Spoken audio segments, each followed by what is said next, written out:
नमस्कार बच्चों, कैसे हो आप सभी। मैं आशा करता हूं कि आप लोग बहुत ही अच्छे होंगे, स्वस्थ होंगे और आप सभी की पढ़ाई भी बहुत ही अच्छी चल रही होगी। प्यारे बच्चों, आज का क्लास बहुत ही ज्यादा इंपॉर्टेंट है आप सभी बच्चों के लिए, क्योंकि आज के क्लास में हम लोग पढ़ने वाले हैं 12th क्लास के केमिस्ट्री का 70 मोस्ट इंपोर्टेंट ऑब्जेक्टिव क्वेश्चन। और ये सारा प्रश्न आपके बोर्ड परीक्षा के लिए बहुत ही ज्यादा इंपॉर्टेंट है। तो बच्चा पार्टी, आज के क्लास को आप सभी बिल्कुल ध्यान से देखिएगा और आज के क्लास में दिए जाने वाले केमिस्ट्री के इस 70 ऑब्जेक्टिव को आप लोग अच्छे से याद भी कर लीजिएगा। ओके जी, चलिए फिर क्लास को स्टार्ट करते हैं। सारे बच्चे हमारे साथ चैट सेक्शन में आंसर को भी लगाते चलिएगा, जिससे कि आपको पता चलेगा कि इस 70 ऑब्जेक्टिव में आपको पहले से कितना याद है। देखिए, पहला नंबर सवाल आपके सामने है, सभी बच्चे जरूर चैट सेक्शन में लगाते चलिएगा। देखिए, पहला नंबर सवाल कह रहा है कि बीसीसी इकाई सेल में मुक्त खाली जगह का प्रतिशत है, यानी कि body centred cubic unit cell में मुक्त खाली जगह का प्रतिशत आपसे पूछा गया है। पहले तो आपको पता होना चाहिए कि बीसीसी का सेल में पैकिंग की जो प्रगुणता होती है वो कितनी होती है।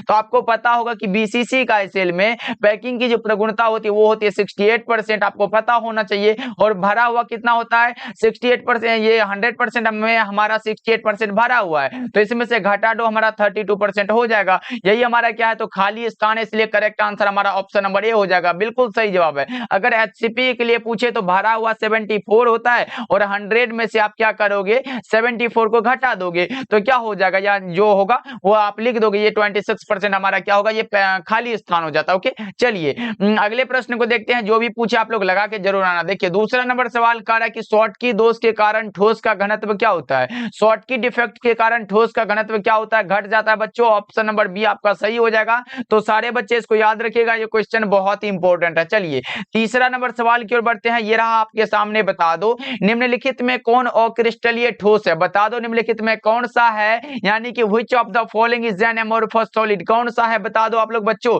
तो ग्रेफाइट हो गया और क्रोम हो गया, सिलिकॉन कार्बाइड, ये हमारा क्रिस्टल है। लेकिन क्वार्ट्ज ग्लास जो हो जाएगा ये हमारा अक्रिस्टल है, इसलिए राइट आंसर हमारा ऑप्शन नंबर बी हो जाएगा। सभी बच्चे याद रखिएगा, ये क्वार्ट्ज ग्लास जो है ये हमारा नॉन क्रिस्टलाइन सॉलिड का एग्जांपल है। सभी बच्चे इसको याद रखिएगा। चलिए फोर्थ नंबर सवाल को देखते हैं। हमारे सामने ये रहा, निम्नलिखित में कौन फेरो चुंबकीय पदार्थ है। बता दो आप लोग निम्नलिखित में कौन सा है जो फेरो चुंबकीय यानी कि लोह चुंबकीय पदार्थ होता है, कौन सा होगा। वो हमारा हो जाएगा Fe3O4। राइट आंसर हमारा ऑप्शन नंबर बी हो जाएगा। तो सभी बच्चे याद रखिएगा, ये क्वेश्चन आपके बोर्ड परीक्षा में पूछा गया। चलिए पांचवा नंबर सवाल को देखते हैं। मात्र 70 ऑब्जेक्टिव है, सभी बच्चे हमारे साथ आंसर को लगाते चलना और लास्ट में बताना कि इस 70 ऑब्जेक्टिव में आपको पहले से कितना याद है। देखिए पांचवा नंबर सवाल कर रहा है, किसी विलयन के सांद्रण को व्यक्त करने का कौन सा तापक्रम पर निर्भर नहीं करता है। बता दो बच्चा पार्टी, ये क्वेश्चन जो है हर एक बार जो है किसी ना किसी रूप में आपके बोर्ड परीक्षा में आ ही जाता है। देखो एक बार ऐसे आया था कि निम्नलिखित में कौन ताप पर निर्भर नहीं करता है, बता दो कौन सा होगा। तो मोललता, भाई मोललता का ताप से कोई लेन देन नहीं है, इसलिए करेक्ट आंसर हमारा ऑप्शन नंबर डी हो जाएगा।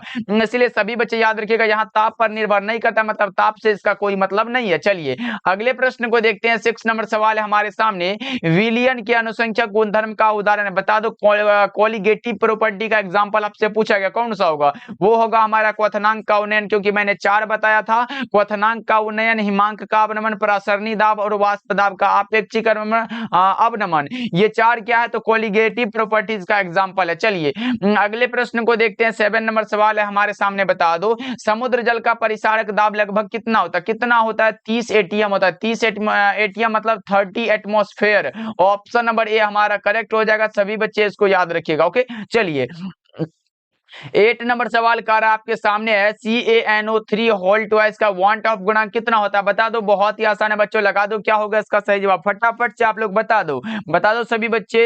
ओके, क्योंकि इसमें 3 आयन है भाई, कौन सा, देखो यहाँ पे अगर हम लिखते हैं तो Ca2 और इस पे प्लस हो जाएगा, उसके बाद क्या होगा बच्चों, तो इस पे प्लस में और कौन सा होगा, ये 2 है तो 2 लिख लो, 2 यहाँ पे लिख लो, 2 लिखो, और NO क्या है तो NO3 लिख लो, उसके बाद ये माइनस हो जाता है, यानी कि 3 गो आयन है हमारा, कौन सा होगा, तो ऑप्शन नंबर सी हमारा बिल्कुल सही हो जाएगा। सभी बच्चे याद रखोगे। चलिए 9 नंबर सवाल है हमारे सामने, बता दो 9 नंबर सवाल कर रहा है कि निम्नलिखित में कौन विलयन में विद्युत का संचालन करते हैं? वो हमारा होता है इलेक्ट्रोलाइट्स होता है, यानी कि वैद्युत अपघट्य होता है। राइट आंसर हमारा ऑप्शन नंबर ए हो जाएगा, बिल्कुल सही जवाब है। सभी बच्चे इसको याद रखिएगा। चलिए 10 नंबर सवाल की ओर बढ़ते हैं। हमारे सामने है, ये रहा बहुत इंपॉर्टेंट क्वेश्चन है, गैल्वेनिक सेल में एनोड क्या होता है? गैल्वेनिक सेल में एनोड का जो कार्य होता है वो ऋणात्मक इलेक्ट्रोड यानी कि नेगेटिव इलेक्ट्रोड होता है। करेक्ट आंसर हमारा ऑप्शन नंबर ए हो जाएगा। 10 का ऑप्शन नंबर ए को लगा लो बच्चा पार्टी, सही हो जाएगा। और सारे बच्चे एक बार क्लास को भी बच्चों लाइक कर दीजिएगा। चलिए अगले प्रश्न को देखते हैं। अगला प्रश्न है 11 नंबर सवाल। विद्युत धारा जब किसी चालक से इलेक्ट्रॉन के द्वारा प्रवाहित होती है तो उस चालक को हम लोग क्या बोलते हैं? उसे हम लोग धात्विक चालक कहते हैं। अगर 2 नंबर में आपसे पूछे कि धात्विक चालक क्या है तो आप लगा दीजिएगा, विद्युत धारा जब किसी चालक से इलेक्ट्रॉन के द्वारा प्रवाहित होती है तो उसे हम लोग क्या कहते हैं? धात्विक चालक कहते हैं। चलिए 12 नंबर सवाल है हमारे सामने, बता दो बच्चों क्या होगा? निम्नलिखित में कौन द्वितीयक सेल है? ये भी कई बार आपके बोर्ड परीक्षा में पूछा जा चुका है। निम्नलिखित में कौन सा है जो द्वितीयक सेल है? तो लेड स्टोरेज बैटरी होता है। कौन सा है? तो lead storage battery. Correct answer हमारा ऑप्शन बी हो जाएगा। नेक्स्ट सवाल की ओर बढ़ते हैं बच्चों। ये रहा आपके सामने 13 नंबर सवाल। विशिष्ट प्रतिरोध की इकाई क्या होती है? इसे ही हम लोग प्रतिरोधकता भी बोलते हैं, जिसे हम लोग आर के द्वारा रो के द्वारा डिनोट करते हैं। देखो हम लोगों ने एक फॉर्मूला पढ़ा है कि आर बराबर क्या होता है? आर बराबर हमारा क्या होता है? आर से डिनोट करते हैं, आर बराबर रो, एल बटा में क्या होता है? ए होता है। देखो हमें निकालना क्या है? तो हमको रो निकालना है। तो रो बराबर हमारा क्या होगा बच्चों? लगा दो, क्या होगा फटाफट से लगाते चलो। तो रो बराबर आर ए, आर गुना ए बटा में क्या होगा? एल हो जाएगा। आर क्या है? तो प्रतिरोध है, प्रतिरोध का मात्रक हमारा ओम होता है। और एरिया है तो सेंटीमीटर स्क्वायर हो जाएगा, बटा में लंबाई का सेंटीमीटर लिख लो। एक से एक हमारा कट गया, यहाँ 1 सेंटीमीटर बच गया, यानी कि ओम गुना सेंटीमीटर। कौन सा? ओम सेंटीमीटर। कौन सा ऑप्शन में दिया गया? तो ऑप्शन नंबर सी हमारा बिल्कुल सही जवाब हो जाएगा। देख लो यहाँ पे आपका दिया हुआ आंसर है। चलिए 14 नंबर सवाल है हमारे सामने, बता दो 14 नंबर सवाल कर रहा है विद्युत रासायनिक तुल्यांक का मात्रक क्या होता है? ग्राम प्रति कूलम्ब होता है। विद्युत रासायनिक तुल्यांक का जो मात्रक होता है बच्चों, ग्राम प्रति कूलम्ब होता है। राइट आंसर आपका ऑप्शन सी होगा। 15 नंबर सवाल कर रहा है आपके सामने है, विलयन की चालकता समानुपाती होती है। किसके समानुपाती होती है? विलयन की चालकता आयनों की संख्या के समानुपाती होती है। विलयन की चालकता आयनों की संख्या के समानुपाती होती है बच्चों। ऑप्शन बी आपका करेक्ट हो जाएगा। 16 नंबर सवाल की ओर बढ़ते हैं। ये रहा हमारे सामने, बता दो निम्नलिखित में ठोस ठोस समुदाय कौन है? ठोस ठोस समुदाय जो पूछे तो वो है हमारा संश्लेषित जेम। राइट आंसर हमारा ऑप्शन सी करेक्ट आंसर है। चलिए 17 नंबर सवाल है बच्चों, ये रहा आपके सामने। एंजाइम का मुख्य अवयव क्या होता है? एंजाइम का जो मुख्य अवयव होता है वो प्रोटीन होता है। एंजाइम का मुख्य अवयव क्या होता है? और प्रोटीन होता है। सभी बच्चे चैट सेक्शन में लगा दो, जिससे कि आपको याद भी हो जाएगा। 18 नंबर सवाल है बच्चों, ये रहा आपके सामने, बता दो स्टार्च के जल अपघटन में निम्नलिखित में किस एंजाइम का उपयोग होता है? स्टार्च के जल अपघटन में निम्नलिखित में किस एंजाइम का उपयोग होता है? लगाओगे क्या 18 का करेक्ट आंसर? तो वो हमारा हो जाएगा डायस्टेज का उपयोग होता है। करेक्ट आंसर हमारा ऑप्शन डी होगा। चलिए 19 नंबर सवाल देखिए, अपमार्जक को क्या कहा जाता है? अपमार्जक को जो कहा जाता है वो कहा जाता है पृष्ठ सक्रियन। क्या कहा जाता है बच्चों? पृष्ठ सक्रियन कहा जाता है। इसलिए करेक्ट आंसर हमारा ऑप्शन नंबर ए होगा। 20 नंबर सवाल है हमारे सामने, बता दो टिंडल प्रभाव प्रदर्शित होता है किसके द्वारा? टिंडल प्रभाव जो प्रदर्शित होता है वो किसके द्वारा? तो वास्तविक घोल के द्वारा। टिंडल प्रभाव किसके द्वारा प्रदर्शित होता है? वास्तविक घोल के द्वारा। ऑप्शन ए करेक्ट आंसर है। 21 नंबर सवाल है हमारे सामने, बता दो निम्नलिखित में किसके लिए हिमांक का अवनमन अधिकतम होगा? निम्नलिखित में कौन सा है जिसके लिए हिमांक का अवनमन अधिकतम होता है? तो वो हमारा होता है पोटेशियम सल्फेट, यानी कि K2SO4। हमारा करेक्ट आंसर ये हो जाएगा। और ये प्रश्न कई बार आपके बोर्ड परीक्षा में पूछा गया। चलिए 22 नंबर सवाल है, दोनों मीडियम वालों के लिए, हिंदी और इंग्लिश दोनों मीडियम के लिए, इसलिए दोनों मीडियम वाले बच्चे क्या करेंगे? आंसर को लगाते चलेंगे। देखिए 22 नंबर सवाल का है, शून्य कोटि की अभिक्रिया के लिए वेग स्थिरांक की इकाई क्या होती है? जीरो ऑर्डर रिएक्शन के लिए आपसे पूछा गया, बता दो बच्चों क्या होगा? तो शून्य कोटि की अभिक्रिया के लिए अगर आपसे पूछे वो हमारा होता है mole litre inverse second inverse. अगर प्रथम कोटि के लिए पूछे तो वो हमारा सेकंड इनवर्स होता है। और अगर पूछे द्वितीय कोटि की अभिक्रिया के लिए वो होता है सेकंड इनवर्स। यहाँ होता है, लिख भी दे रहा हूँ, सेकंड इनवर्स होगा, मोल इनवर्स और लीटर होता है। ये क्या है? तो ये द्वितीय कोटि के लिए है, ये प्रथम कोटि और ये शून्य कोटि के लिए है। तो तीनों को आप लोग याद रखिएगा, लिख लो अगर कॉपी में जगह हो तो। चलिए हाँ, अगले प्रश्न को देखते हैं। 23 नंबर सवाल है, प्रथम कोटि की अभिक्रिया के लिए हाफ लाइफ का मान कितना होता है? हाफ लाइफ का मान होता है 0.693 बटा में के होता है। करेक्ट आंसर हमारा ऑप्शन बी हो जाएगा। नेक्स्ट सवाल की ओर बढ़ते हैं। ये रहा आपके सामने 24 नंबर सवाल, बता दो किस कोटि की अभिक्रिया के लिए वेग तथा वेग स्थिरांक की इकाई समान होती है? सभी बच्चे लगा दो चैट सेक्शन में। बहुत ही आसान सा सवाल है, किस कोटि की अभिक्रिया के लिए वेग तथा वेग स्थिरांक की इकाई समान होती है? तो शून्य कोटि की। मैं कई बार बता चुका हूं कि शून्य कोटि की अभिक्रिया की दर क्या होती है? तो निश्चित होती है। करेक्ट आंसर हमारा ऑप्शन ए होगा।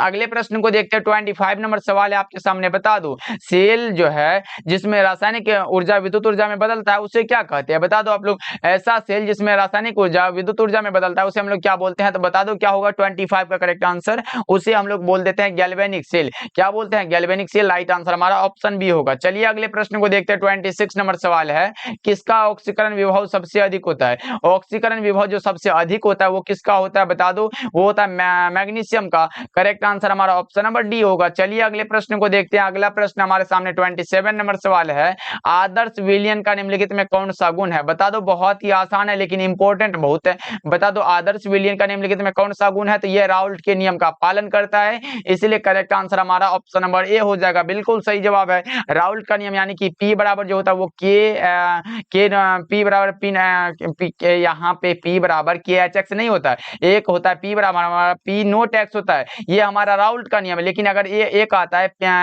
P बराबर KHX अगर आए, ये हमारा क्या है? तो ये हमारा हेनरी का नियम है और ये क्या है? राउल्ट का नियम है। दोनों को आप लोग याद रखिएगा, ये दोनों आपके बोर्ड एग्जाम में पूछा जाता है। चलिए अगले प्रश्न को देखते हैं। 28 नंबर सवाल है, C6H6 कैसा पदार्थ है? C6H6 यानी कि बेंजीन जो है वो कैसा पदार्थ है? तो प्रतिचुंबकीय पदार्थ है। बेंजीन कैसा पदार्थ है बच्चों?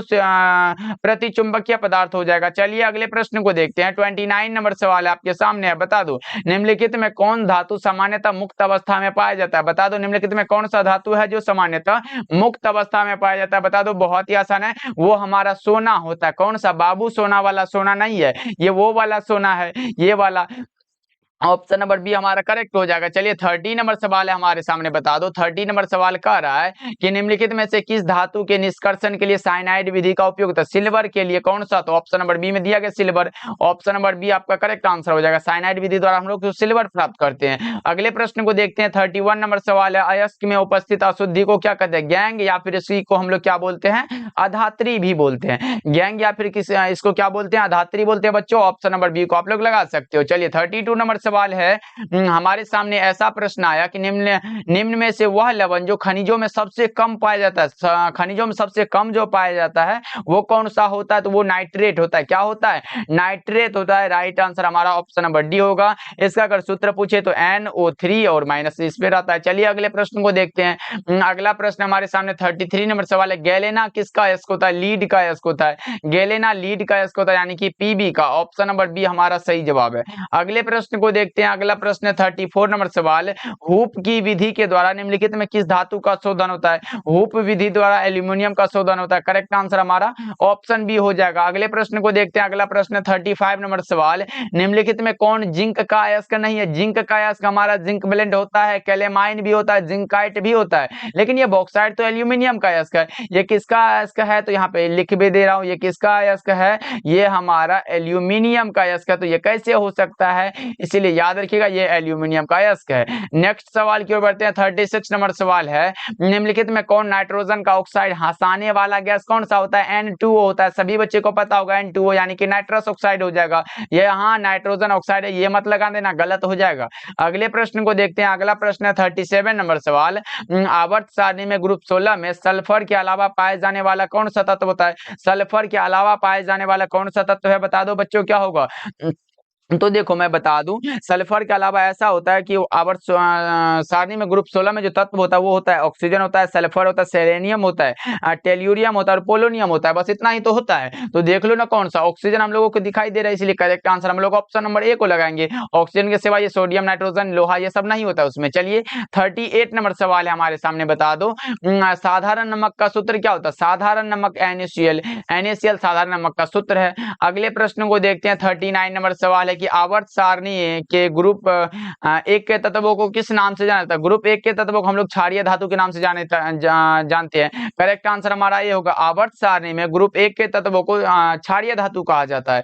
चलिए 40 नंबर सवाल की ओर बढ़ते हैं। हमारे सामने ये रहा प्रश्न, नाइट्रिक अम्ल किस विधि से तैयार किया जाता है? नाइट्रिक अम्ल ओस्टवाल विधि के द्वारा तैयार किया जाता है, संपर्क विधि द्वारा सल्फ्यूरिक अम्ल तैयार किया जाता है, हैबर विधि द्वारा अमोनिया बनाते हैं, और प्रकाश संश्लेषण द्वारा हरे पौधे अपना भोजन प्राप्त करते हैं। तो ये भी आप लोग याद रखिएगा। अगर नाइट्रिक अम्ल का सूत्र पूछे तो क्या लगाओगे? HNO3 होता है बच्चों, याद रखिएगा। ये भी प्रश्न आपके बोर्ड परीक्षा में पूछा गया। चलिए अगले प्रश्न को देखते हैं। 41 नंबर सवाल है, ओलियम में H2SO4 के साथ और कौन सा अवयव उपस्थित रहता है? देखो पहले आपको ओलियम का सूत्र पता होगा तभी तो लगाओगे। तो ओलियम का जो सूत्र होता है वो होता है H2S2O7 होता है। ये किसका सूत्र है? तो ओलियम का सूत्र है। तो देख लो H2SO4 हमारे सामने दिया गया, तो यहाँ पे इसको भी लिख लेते हैं H2SO और 4। देखो अब देखो हमारे सामने H2H2 मिलता है, तो ये हमारा मानो कि ये कैंसिल हो गया। मतलब मानो कि इसको हम क्या करेंगे, इसको हम ऐसे मिटा देते हैं। मतलब अब हमारे साथ है H2 और O7 और SO4 है, यानी कि S2 हमारा एक है, S2 और S1 है, यानी कि S हमारा एक बचा, यानी कि S में से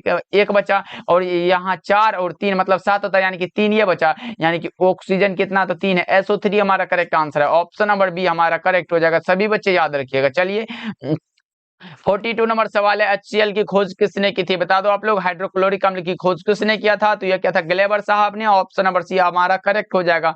अगले प्रश्न को देखते हैं। 43 नंबर सवाल है, गोताखोर ऑक्सीजन के साथ मिलाकर कौन सा गैस ले जाते हैं? हीलियम हो जाएगा। करेक्ट आंसर हमारा बी होगा। अगले प्रश्न को देखते हैं। 44 नंबर सवाल है, फोटोग्राफिक फिल्म प्लेट में किसका आवश्यक घटक होता है? फोटोग्राफिक फिल्म प्लेट में किसका आवश्यक घटक होता है? बता दो बच्चों क्या होगा 44 का करेक्ट आंसर? वो हमारा होता है सिल्वर ब्रोमाइड का। राइट आंसर हमारा कौन सा? बी होगा। चलिए अगले प्रश्न को देखते हैं। अगला प्रश्न हमारे सामने, निम्नलिखित में से किसे मुद्रा धातु कहा जाता है? मुद्रा धातु किसे कहा जाता है? बता दो बच्चों क्या होगा 45 का करेक्ट आंसर? सभी बच्चे लगाएंगे। मुद्रा धातु जो कहा जाता है वो कहा जाता है कॉपर को कहा जाता है, सिल्वर को कहा जाता है और सोना को कहा जाता है। इसलिए सही जवाब हमारा ऑप्शन सी होगा। अगले प्रश्न को देखते हैं। अगला प्रश्न है 46 नंबर सवाल है, किसका +2 ऑक्सीकरण अवस्था सबसे अस्थिर होता है? किसका होता है? तो वो होता है लीड का। सबसे अस्थिर जो होता है वो लीड का होता है। ऑप्शन नंबर डी हमारा करेक्ट हो जाएगा। अगले प्रश्न को देखते हैं। अगला प्रश्न है 47 नंबर सवाल, लोहे को जंग लगने से रोकने का सबसे अच्छा तरीका क्या है? आयरन का कैथोड बनाकर। Option number A correct answer हो जाएगा। याद रखिएगा ये क्वेश्चन कई बार आपके बोर्ड एग्जाम में आया हुआ है, इसलिए सारे बच्चे इसको याद रखिएगा। चलिए अगले प्रश्न को देखते हैं। 48 नंबर सवाल है, तांबा क्या होता है? तांबा यानी कि कॉपर जो है, कॉपर ये क्या है? बता दो आप लोग। प्रतिचुंबकीय है, लोह चुंबकीय है, अणुचुंबकीय, या फिर इनमें से कोई नहीं? ये भी प्रतिचुंबकीय हो जाएगा। करेक्ट आंसर हमारा ये हो जाएगा। अगले प्रश्न को देखते हैं। 49 नंबर सवाल है, संक्रमण तत्व, यानी कि हम लोगों को पता है कि डी ब्लॉक के एलिमेंट को हम लोग संक्रमण तत्व बोलते हैं, इसलिए करेक्ट आंसर हमारा कौन सा होगा? ऑप्शन नंबर सी हमारा बिल्कुल सही आंसर है। चलिए 50 नंबर सवाल को देखते हैं। ऐसा प्रश्न आया कि विद्युत की सबसे अधिक सुचालक धातु कौन सी है? वो है चांदी। विद्युत की सबसे अधिक सुचालक धातु जो है वो कौन सी है? तो चांदी है बच्चों। ऑप्शन नंबर डी आपका करेक्ट आंसर है। सभी बच्चे इसको याद रखोगे। चलिए अगले प्रश्न को देखते हैं। डी ऑर्बिटल का आकार कैसा होता है? देखो अगर आपके सामने डी ऑर्बिटल रहे तो वो डबल डंबल होता है। डी ऑर्बिटल का आकार कैसा होता है बच्चों? चैट सेक्शन में लगा दो। तो डबल डंबल होता है। अगर एस ऑर्बिटल रहे, एस ऑर्बिटल का आकार पूछे तो गोलिया होता है, और पी ऑर्बिटल का आकार पूछे तो डंबल होता है। तो इसको भी आप लोग याद रखोगे। चलिए 52 नंबर सवाल है हमारे सामने बच्चों, ये रहा, समन्वय यौगिकों के लिए सबसे पहला महत्वपूर्ण सिद्धांत किसने दिया? समन्वय यौगिकों के लिए सबसे पहला जो महत्वपूर्ण सिद्धांत दिया था वो किसने दिया था? बच्चा पार्टी लगा दो। 52 का करेक्ट आंसर क्या होगा? तो मैं बता दूं, ये दिया था वर्नर साहब ने। किसने दिया था? वर्नर ने। इसलिए करेक्ट आंसर जो होगा वो ऑप्शन नंबर सी हमारा बिल्कुल सही जवाब हो जाएगा। तो सभी बच्चे इसको याद रखिएगा, ये भी क्वेश्चन आया हुआ आपके बोर्ड परीक्षा में। चलिए अगले प्रश्न को देखते हैं।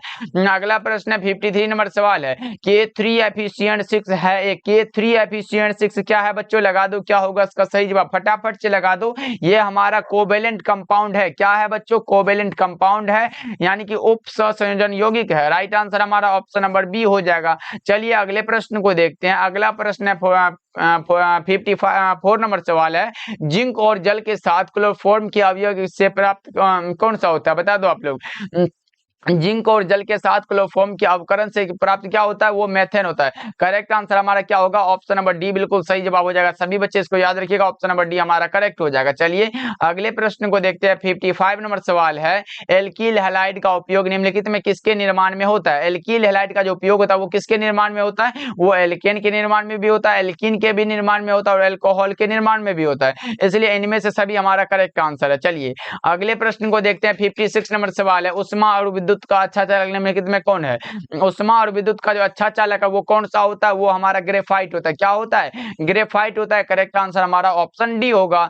चलिए अगले प्रश्न को देखते हैं। 57 नंबर सवाल है, निम्नलिखित रूपों में कार्बन का सर्वाधिक प्रतिशत अधिकतम किस में होता है, वो भी ग्रेफाइट में ही होता है। करेक्ट आंसर हमारा क्या होगा, ऑप्शन सी बिल्कुल सही है। चलिए 58 नंबर सवाल है हमारे सामने, ये रहा, कार्बन की संयोजकता कितनी होती है। कार्बन की संयोजकता 4 होती है। कार्बन की संयोजकता कितनी होती है बच्चों, 4 होती है। करेक्ट आंसर हमारा क्या होगा, ऑप्शन डी हो जाएगा। चलिए 59 नंबर सवाल को देखते हैं हमारे सामने। ऐसा प्रश्न आया, एल्कीन निम्न में से कौन अभिक्रिया देती है, ये देती है योगात्मक अभिक्रिया। कौन सा, योगात्मक अभिक्रिया। करेक्ट आंसर आपका ए होगा।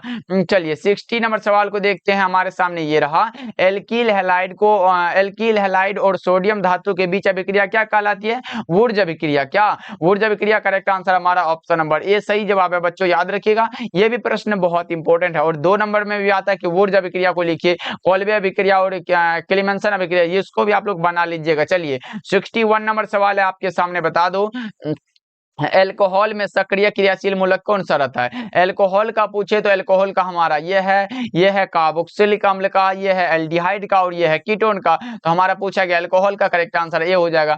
आर और OH होता है, आर हमारा एल्काइल ग्रुप होता है। चलिए अगले प्रश्न को देखते हैं। अगला प्रश्न 62 नंबर सवाल है, प्राइमरी एल्कोहल का उत्प्रेरक निर्जलीकरण से क्या मिलता है, क्या मिलता है, एल्डिहाइड यानी कि CHO मिलता है। क्या मिलता है बच्चों, CHO, यानी कि ऑप्शन नंबर डी आपका करेक्ट हो जाएगा।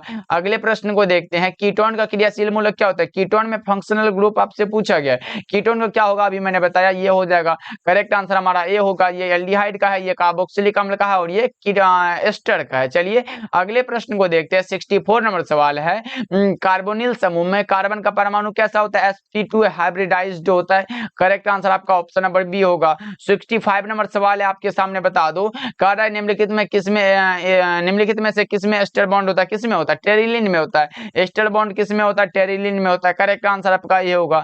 चलिए 66 नंबर सवाल है, पॉलीमर बनाने की सबसे छोटी इकाई क्या कहलाती है। पॉलीमर बनाने की सबसे जो छोटी इकाई है वो हमारा मोनोमर, यानी कि छोटे छोटे मोनोमर मिलके एक पॉलीमर का निर्माण करते हैं, इसलिए करेक्ट आंसर आपका ये होगा। चलिए 67 नंबर सवाल है। 67 नंबर सवाल कह रहा है कि एंजाइम क्या है, enzyme is a protein. Enzyme हमारा क्या है, प्रोटीन है, सही जवाब सी होगा। अगले प्रश्न को देखते हैं। 68 नंबर सवाल है, विटामिन सी क्या है। विटामिन सी तो ये इसका केमिकल नाम एस्कॉर्बिक अम्ल होता है। राइट आंसर आपका ए हो जाएगा, बिल्कुल सही आंसर है। चलिए अगले प्रश्न को देखते हैं। 69 नंबर सवाल है, मानव शरीर उत्पन्न नहीं करता है। क्या उत्पन्न नहीं करता है बच्चों, तो मानव शरीर जो है ये विटामिन उत्पन्न नहीं करता है। ये हम लोग बाहरी पदार्थ को खा के ये अपना शरीर में भोजन प्राप्त करती है, विटामिन प्राप्त करती है, इसलिए करेक्ट आंसर हमारा ऑप्शन सी होगा। चलिए 70 नंबर सवाल है हमारे सामने, बता दो, और आज के क्लास का ये लास्ट सवाल है, बता दो जिस जीव के कारण रोग उत्पन्न होता है उसे क्या कहते हैं, उसे हम लोग पैथोजन कहते हैं। क्या कहते हैं, पैथोजन कहते हैं। करेक्ट आंसर ये भी हमारा ऑप्शन ए हो जाएगा। चलिए बच्चों आज का क्लास आपको कैसा लगा कमेंट करके बताइएगा। और आज तबीयत भी थोड़ा खराब था, इसलिए थोड़ा वॉइस में आपको फर्क तो दिखाई दे रहा होगा। ओके बच्चों, आज का क्लास आपको कैसा लगा कमेंट करके बताना, और क्लास को सभी बच्चे लाइक भी कर दीजिएगा। मिलते हैं फिर अगले क्लास में।